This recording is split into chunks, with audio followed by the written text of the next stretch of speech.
రాష్ట్ర ప్రభుత్వం ప్రెస్టీజియస్గా తీసుకున్నటువంటి ప్రజాపాలన ప్రణాళిక పేరు మీద మరి అభివృద్ధి ప్రణాళికతోని ముఖ్యమంత్రి గారు మన కలెక్టర్ల సమావేశంలో మొత్తం 99 రోజులు ఈ ఎండాకాలంలో మొత్తం కూడా ఒక 10 డిపార్ట్మెంట్లలో మరి కార్యక్రమాలు చేపట్టడం జరిగింది. నిన్న జిల్లాలో నిజామాబాద్ జిల్లాలో మా ఇన్ఛార్జ్ మంత్రి గారు సీతక్క గారి చేతుల మీదుగా ఈ కార్యక్రమాన్ని ప్రారంభించాం. దీంట్లో ముఖ్యంగా 10 అంశాలు ఉన్నాయి. ఒకటి ఏంటంటే పరిశుభ్రత, తర్వాత పచ్చదనము, తర్వాత విద్య, వైద్యం, ఫైళ్ళ క్లియరెన్సు, మరి ఈ గవర్నెన్స్, ఇవన్నీ కూడా ఒక 10 అంశాలతో ప్రభుత్వము మరి అన్ని గ్రామ స్థాయి నుండి మండల స్థాయి నుండి జిల్లా స్థాయి వరకు మొత్తం కూడా కలెక్టర్ల ఆధ్వర్యంలో మరి ఈ కార్యక్రమాలు జరుగుతూ ఉన్నాయి.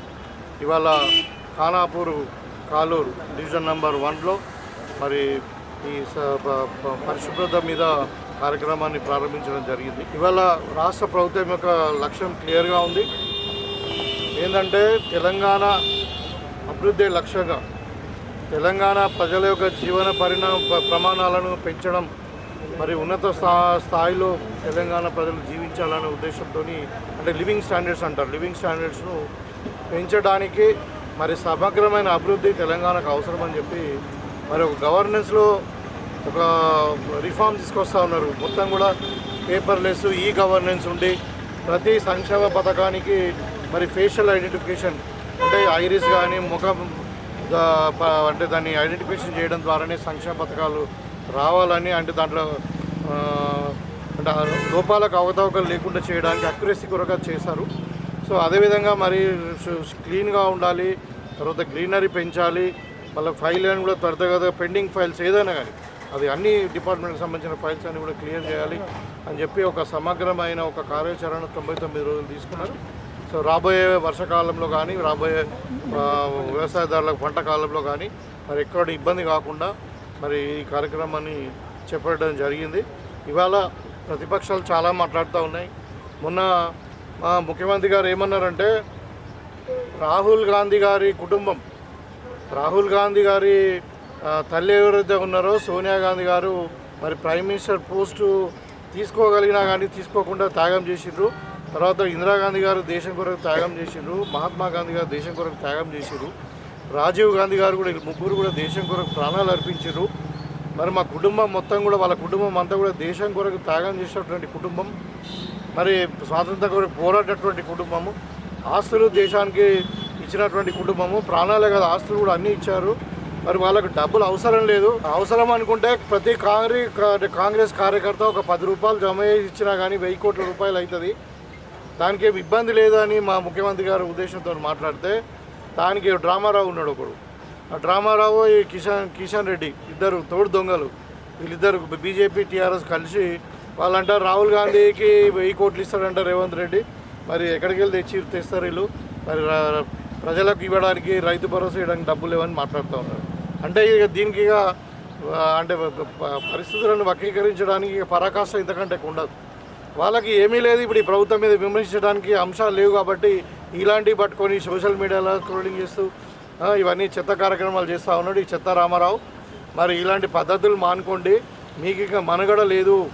టీఆర్ఎస్ అనేది ప్రజలు ఎప్పుడో మర్చిపోయారు. ఇక వీళ్ళు బీజేపీ వాళ్ళు ఇవాళ చూస్తూ ఉన్నాం ఎలా అయిందో, ఇట్లా ఏ విధంగా అయితే భారతదేశాన్ని అమెరికాకు అమ్ముకుంటున్నారు. వీళ్ళు మాట్లాడుతున్నారు కాంగ్రెస్ పార్టీ గురించి. కాబట్టి మీరు ఈ పద్ధతులు మానుకోండి. ఏదైనా ఉంటే ప్రభుత్వంతో కలిసి రండి, ప్రభుత్వం చేస్తున్నటువంటి మంచి పనులను మీరు ఆస్వాదించండి, ప్రభుత్వంతో కలిసి వచ్చి ప్రజలకు సేవ చేయండి. కానీ ఈ చెత్త కార్యక్రమాలు బంద్ చేయమని చెప్పి రామారావు కాదని డ్రామారావు ఆయన అలా ఫ్యామిలీ, నేను అనడం లేదు, వాళ్ళ చెల్లెలే అంటున్నది. అదొక దొంగ ఫ్యామిలీ, అంత చుట్టూగా దయ్యాలు ఉన్నారు, దోసుకున్నారు మా వాళ్ళు తెలంగాణ అని. సో ఈ విధంగా వాళ్ళే అంటున్నారు. కాబట్టి మరి ఇప్పుడు మేమనడం కాదు, మేమంటే రాజకీయంగా మాట్లాడినట్టు ఉంటుంది. కానీ అంటే అట్లా పరిస్థితి ఉంది.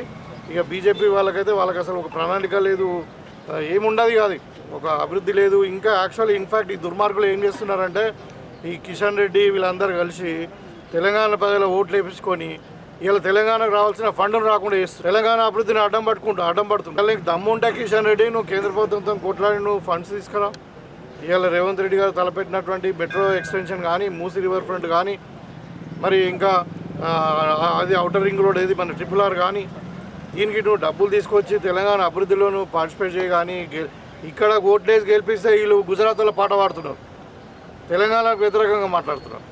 వీళ్ళు ఇంకా మా రేవంత్ అన్నది గురించి, మా కాంగ్రెస్ పార్టీ గురించి మాట్లాడుతున్నారు. ఇవన్నీ ప్రజలు ఎవరు పట్టించుకుంటలేరు, నవ్వుకుంటారు వీళ్ళని చూసి. కాబట్టి ఇవాళ ఈ సందర్భంగా మరి మా లోకల్గా ఉన్నటువంటి ఇప్పుడు అందరూ స్థానికంగా మున్సిపాలిటీలో ప్రజాప్రతినిధులు వచ్చిర్రు.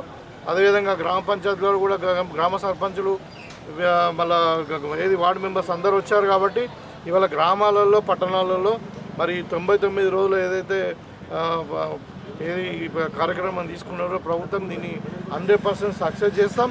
రాబోయే కాలంలో మా ముఖ్యమంత్రి గారు కలలు అన్నటువంటి రైజింగ్ తెలంగాణ, #1 తెలంగాణగా తెలంగాణ రాష్ట్రాన్ని తీర్చిదిద్దుతాం. దట్టు ముఖ్యంగా నిజామాబాద్ రూరల్ కాన్స్టిట్యున్సీ అన్ని రంగాలలో ముందుంటుంది. మేము కూడా ఈ 99 రోజులు ఖచ్చితంగా పబ్లిక్లో ఉండి మేము ఈ కార్యక్రమాన్ని దిగ్విజయంగా విజయవంతం చేస్తామని చెప్పి కోరుకుంటున్నాం.